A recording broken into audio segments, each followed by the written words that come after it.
Thank you.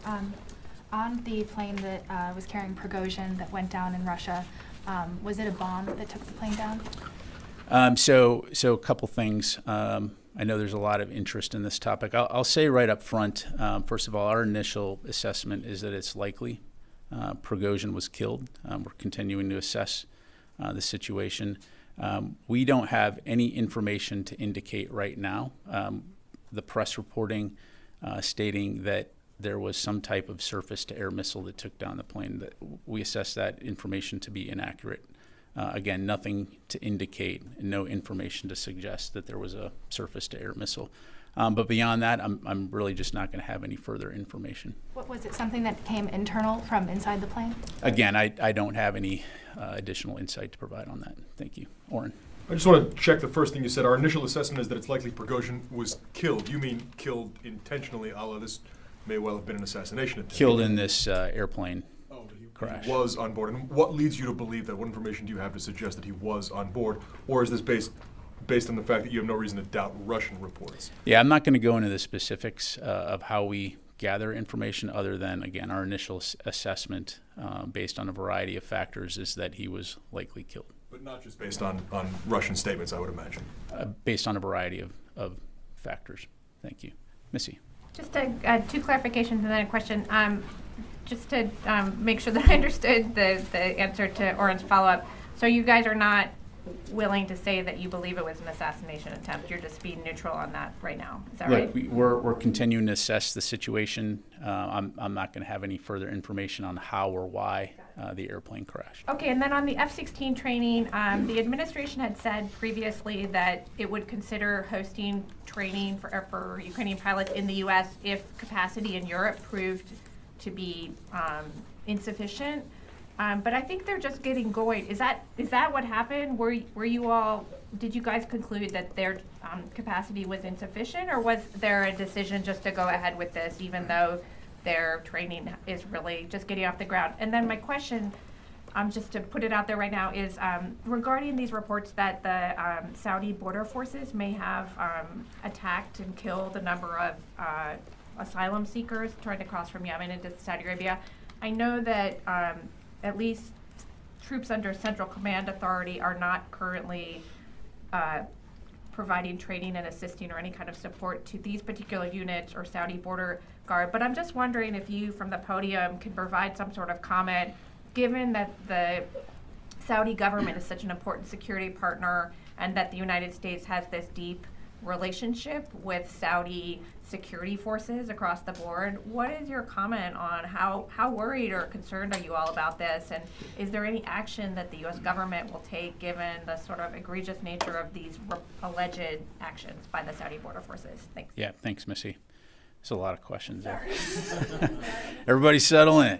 All right. So on your first question, in terms of us providing this training. Yeah. So really, as we looked at our European allies providing this training, recognizing the fact that we want to do everything we can to help move this effort along as quickly as possible in support of Ukraine, we know that as the Danes and the Dutch prepare to train those pilots, that at a certain point in time in the future, capacity will be reached. So preemptively acknowledging that and leaning forward in order to assist with this effort is the impetus for why we're doing this now.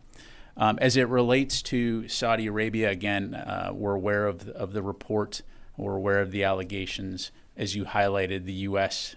Is not in any way training those border forces. They're not a part of any of the assistance that we provide. I don't have a specific comment to say other than, again, we are aware of those allegations. I know that the State Department is looking into that, but I don't have anything further to provide at this point. Thank you. Ashley. I wanted to follow up on the F-16 training. So as you're looking at the capacity issue, is there a certain number that you're working off of how many aircraft that Ukraine will eventually receive? So short answer is I don't have a number for you today. I know that some of our European allies have already publicly commented on the aircraft that they're going to be provided. And so, step number one is Ukraine identifying the pilots to be trained, and then having those pilots come in and train. And then at that point, we'll be talking about how many aircraft. So more to follow on that in the future. But in terms of training in the United States, right now what we're looking at is, we'll have more to provide in the future in terms of numbers. But right now we're looking at several pilots with upwards of dozens of maintainers. Sorry if I missed it in the topper. Are they going to be training at Luke Air Force Base? And when do you anticipate that the language training would be concluded and the training in Arizona could start? Yeah, so right now it'll be at Morris Air National Guard Base in Tucson, Arizona. The language training will start in September, and then we anticipate that flying training will begin in October. Okay, thank you. We'll go to Fadi. Thank you, John. So I wanted to go back to Prigozhin. Can you just update us on what role the Wagner Group have been playing in Ukraine since last June? And I know this just happened yesterday. Do you think there's going to be implication on the group's future role, especially in Africa, after Prigozhin and maybe the second man in its hierarchy, as you said, got killed? So a few things. As it relates to Ukraine, their role as a combat force has largely, it's for all intents and purposes, no longer a factor on the battlefield in Ukraine.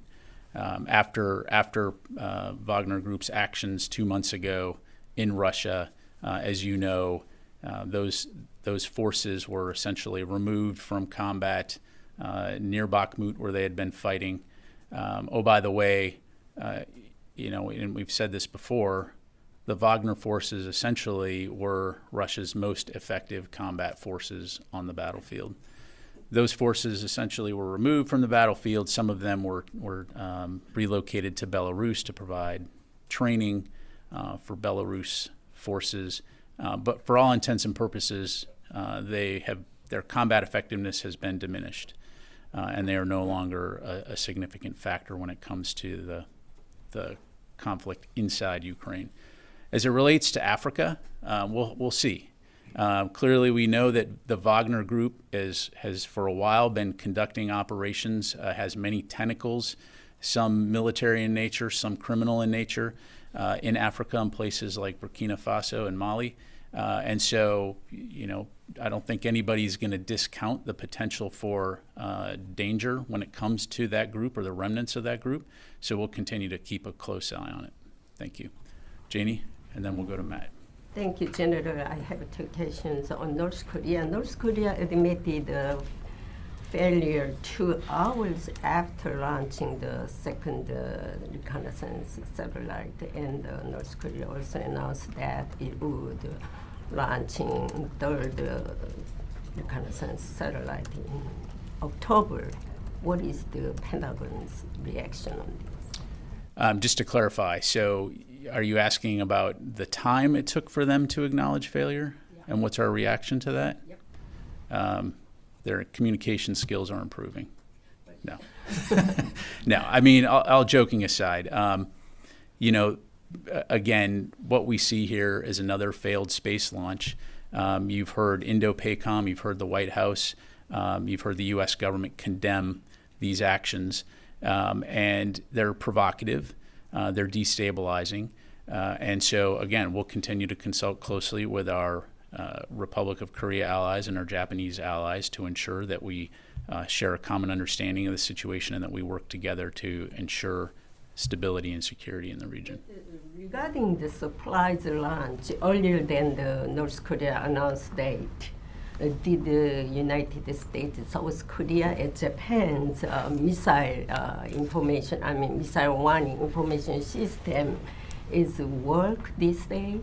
This time? Yeah, I wouldn't conflate North Korea's public statements with our ability to conduct and assess intelligence, broadly speaking, in the region. I'm not going to get into the specifics or discuss intelligence, but again, I think the Indo-PACOM and the White House statement speak for themselves. So let me move on to Matt here. Thank you, Pat. Had the U.S. been tracking Prigozhin's movements lately, and can you confirm whether or not he was in Africa earlier this week? Thanks, Matt. I'm just not going to get into intelligence. Okay. Secondly, while you can't confirm intentionality that this was a deliberate assassination, can you say whether or not the U.S. had assessed that such an untimely demise was likely to be in the cards for Mr. Prigozhin?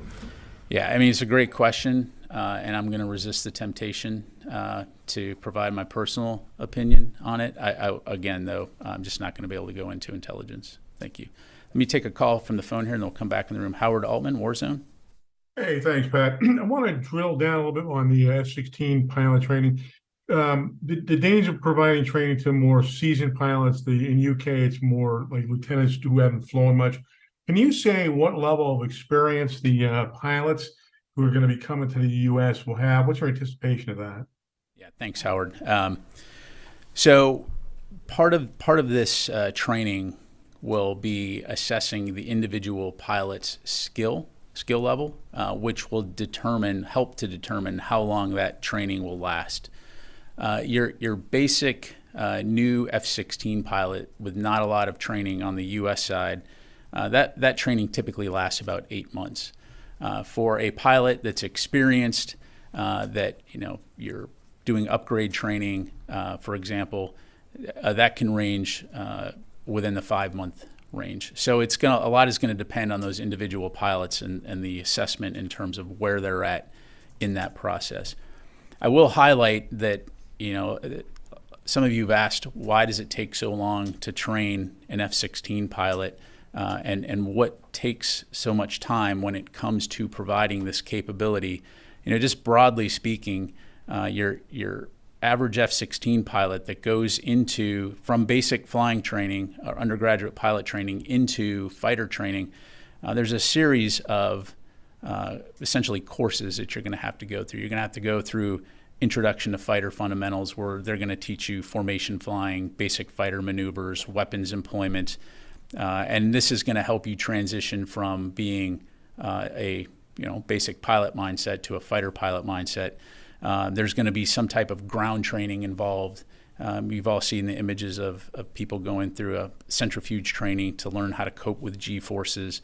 There will be additional training on air combat maneuvering, tactical intercepts, close air support, suppression of enemy air defenses, and then all of that leading up to your mission qualification training, which then allows your instructor to certify that you're combat ready. So those are the kinds of things that go into training a fighter pilot.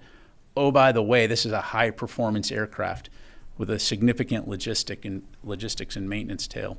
So training all of those maintainers on how to maintain this aircraft so that it can stay in the air, training the ground support, air traffic controllers, the fuelers, the communications associated with that. All of that is entailed in maintaining this platform. So hopefully that gives you some insight. Okay, come back in the room. We'll go to Gordon. A few things on F-16s. One is, I know you don't want to talk about the number of pilots, but do you think that this announcement will expand the number of pilots that can be trained? One. Two, I think that the original estimates for getting F-16s to the Ukrainians on the ground or whatever was roughly mid-24 to the end of 24. Do you see that maybe brought to the left a little bit? And what about air-to-air munitions? Would the U.S. provide AMRAAMs or something like that as part of this deal? Yeah, so a couple things. In terms of the number of pilots, Ukraine will determine the number of pilots that they require to go through the training. And again, what this will do is essentially increase the capacity across the coalition for training those pilots, right? So it's another venue by which to train. So again, as more information becomes available, as the program matures, if there are more pilots, certainly we'll let you know. As it relates to the timeline for F-16 deliveries, we're talking a matter of I'm not going to get into specifically. I don't want to speculate on when F-16 aircraft will be delivered, other than you've heard us say that when training is complete, the Europeans are looking to provide aircraft, F-16 aircraft, and the United States will support that effort through the third-party transfer process. So, we're talking months, not weeks, obviously. And as we said from the very beginning in May, this is about the long-term support to Ukraine. This is not about the counteroffensive that they're conducting right now. So no, are you leaving the door open to a possible acceleration of when the fighters could get there, or the jets could get there? Obviously we're going to work as fast as we can, but what you don't want to do is you don't want to rush a pilot and train him in a high-performance combat aircraft and then put him in harm's way, not fully prepared. So a lot of this will depend on the pilots, where they're at and experience, the training, and making sure that, again, that we're providing the right pilots with the right aircraft at the right time to be able to be effective at the end of the day in combat. So let me go to Brandy. Thank you, sir. Following on Matt's line of questioning, we know you won't get into the specifics around intel, but maybe broadly, could you speak to what extent has DoD been devoting its ISR assets to tracking the Wagner Group globally? And with this assessment that Prigozhin and his crew are dead, how will that make it harder for OSD to keep tabs on that group? Yeah. Thanks, Brandy. So no, I won't get into the specifics in terms of what percentage or level of assets that we commit on our intelligence operations. Again, broadly speaking, we have a variety of methods by which we can assess national security issues and potential threats to include groups like the Wagner Group, and we'll continue to do that going forward. Again, right now, for understandable reasons, the media is focused very much on this person known as Mr. Prigozhin, but the real threat here is the group, which is an international criminal organization and has conducted horrific acts both on the battlefield and elsewhere. And so, again, like many threats, we will continue to monitor that one as well. Potentially expanding how you are tracking with ISR post Prigozhin stuff? I'm not sure I follow what you mean. Implications on actually how you're tracking with ISR. Is it going to be harder now that he and his crew are not there? Are you going to be devoting more capabilities to tracking that group? Yeah, again, I won't get into the specifics of how and where and we conduct any type of intelligence operations. Thank you very much. Let me go to Rio and then I'll come back to you. Thank you very much. On the South China Sea, the Philippines carried out resupply operations to their outpost in the second Thomas Shoal earlier this week, which was successful.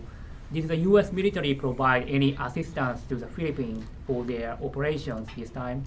Yeah, thanks, Ro. So I don't have anything to read out in terms of U.S. military assistance. I think the Philippines can talk about their operations. Certainly, you've heard us publicly express our support for the Philippines and their right to sovereignty and their right to be able to operate within their own waters. Broadly speaking, again, we will continue to work closely with the Philippines to support them as they request, and I'll just leave it at that. One quick follow-up. There is a reporting that the U.S., Japan, and Australia will do joint exercises in the South China Sea later this week. So is this a response to the China's continued unsafe maneuvers toward Philippine ships around the second Thomas Shoal? Is the exercise in response? Yeah. No, I mean, our exercises are long planned, coordinated well in advance, and again, they're designed to ensure that our countries can work together, that we can be interoperable, we can learn from one another, we can improve and bolster the security cooperation relationships that we have. And again, I mean, this is one of many exercises that we do with partners and allies throughout the region. Thank you very much. Fadi, yeah. One clarification, based on what you said, does the DoD consider the second Thomas Shoal as part of sovereign territory of the Philippines? I think the Philippines have been clear in terms of what their view is on that ship and the second Thomas Shoal. So you support them regardless? We support the Philippines defending protecting their sovereign waters. Yes, ma'am. Thank you, sir. Kimberly Underwood from AFCEA Signal Magazine. I wanted to ask more about the F-16 fighter training in the U.S. Can you go into why Morris and the Air National Guard's 162nd Wing was chosen? I think for the flight training, and you mentioned the language training would be at Lackland. Obviously, San Antonio does tons of training for the Air Force, but can you go into the reasoning behind that choice? Thanks. Yeah, sure. The 162nd Wing is the Air National Guard's premier F-16 training wing, and they have deep experience in terms of training international pilots. They, for example, have trained upwards, I think, of 25 different nations before, so they have experience in this type of effort. Thank you. Yes, sir.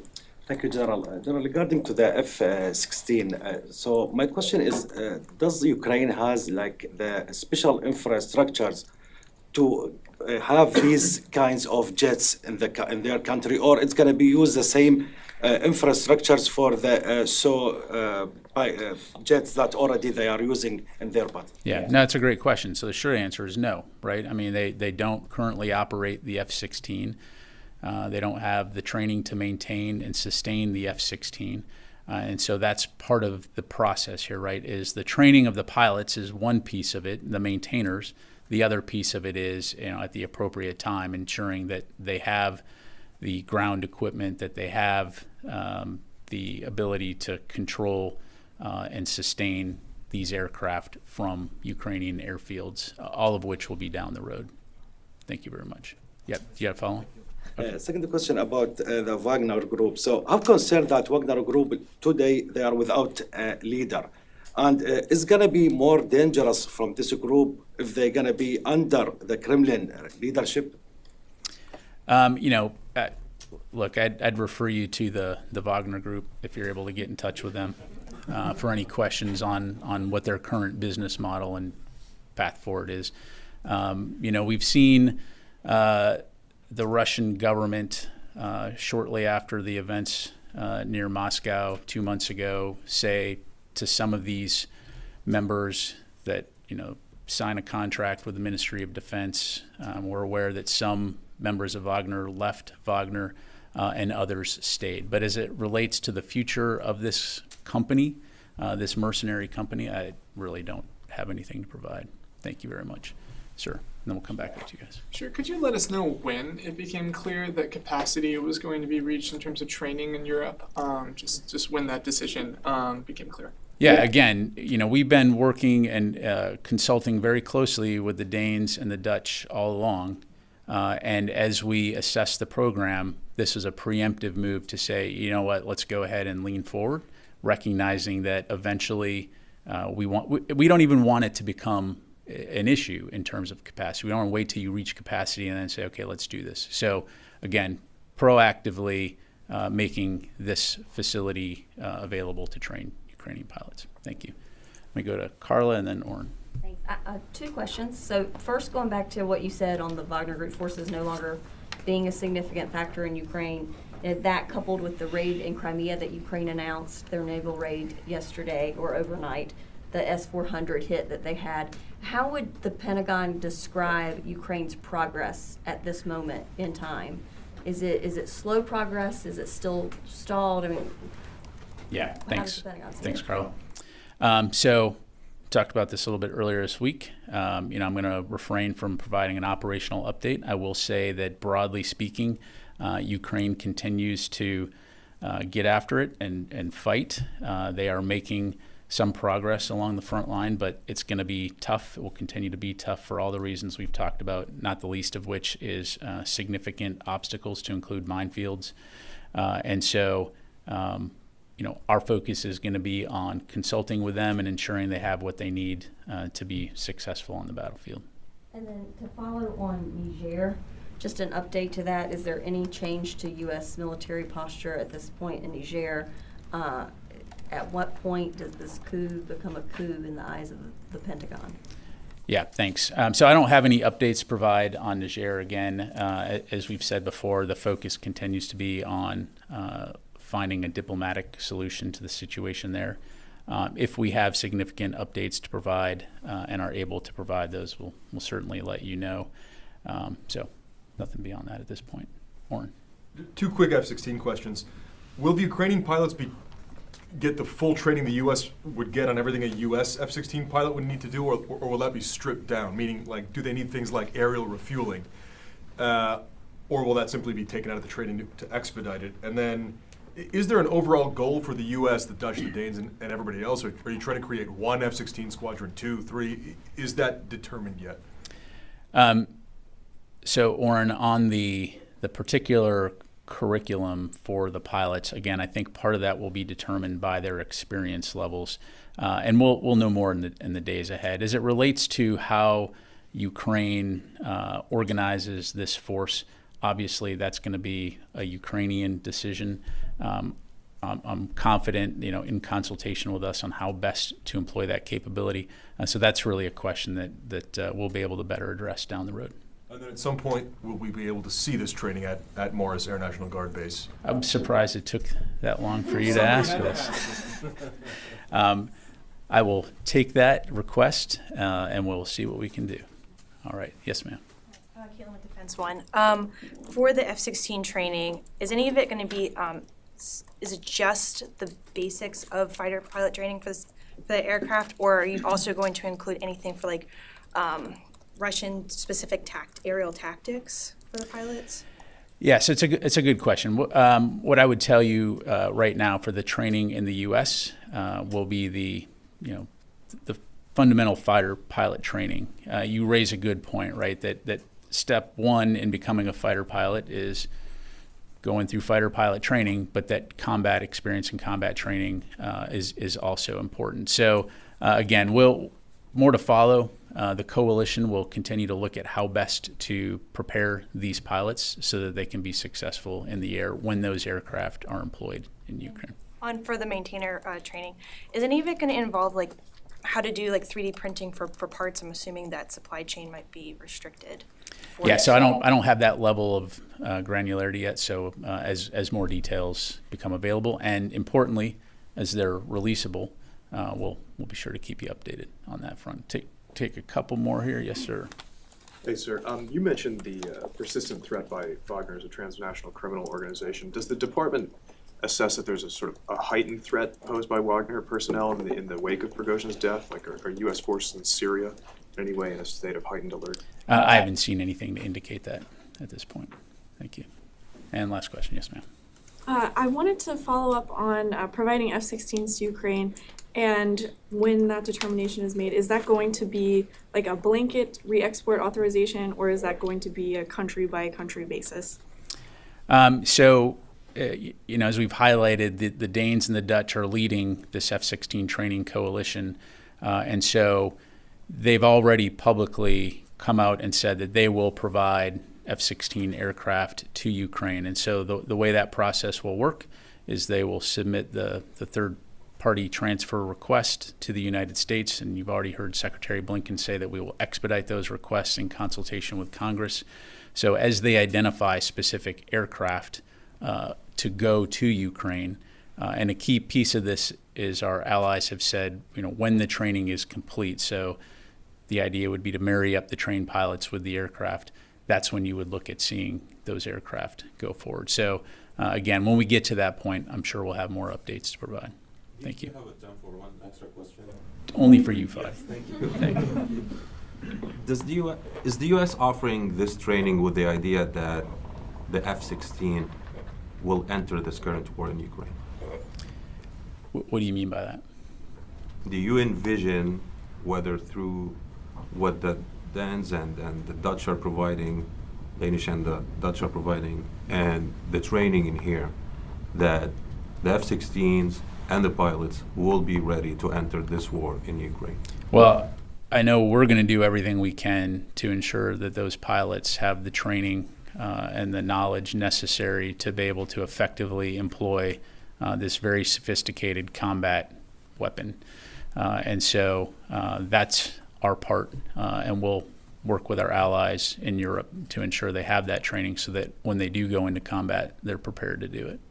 Thank you. Thanks very much, everybody. Appreciate it.